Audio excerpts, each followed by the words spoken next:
Molecule आप prepare करें। तो आपको पहले से उतना जो पैसा है वो एक्सपेंडिचर आप नहीं कर रहे हो, pre clinical phase 1 phase 2 phase 3 सब में आप उतना पैसा इन्वेस्ट नहीं कर रहे हो। और दूसरी बात है, you are very certain that आपको ये वाला इसका जो प्रोडक्ट है, फाइनल प्रोडक्ट है, उसका जो acceptance in the market, you are very sure about that.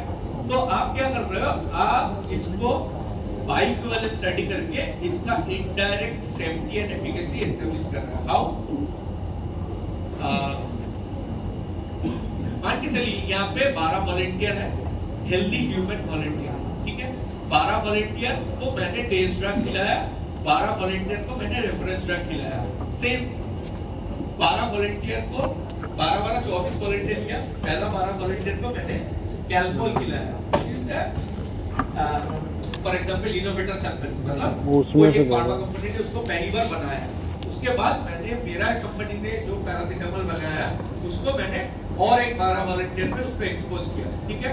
अब ये दोनों वॉलंटियर जो है उसके बीच में थोड़ा सा गैप डाला, उसके बाद हमने ये वॉलंटियर्स को सेफ रखा, ड्रग को चेंज कर दिया। So that means each and every volunteer will be exposed to a test drug as well as to a reference drug.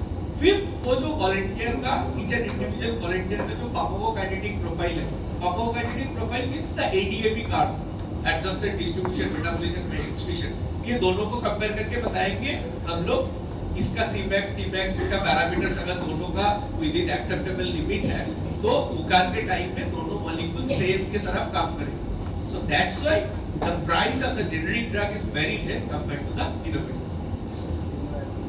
That it also gives us the option, us means the patient, the doctor, to choose based upon their affordability or other factors like that. So that is in a nutshell basically my past. You can see that ये पहला जो blue graph है, blue graph is basically representing the taste formulation and red is the basically the reference formulation. So basically हम लोग pharmacokinetics comparison करके बता रहे हैं अगर टेस्ट वर्सेस रेफरेंस इसका जो इंटरवल है उसको 80 to 125% में आ गया तो we will be calling that both the product are bioequivalent. So that means bioequivalent study में आप पैसा आपका volunteer number of volunteers which is involved in the bioequivalent study is very less.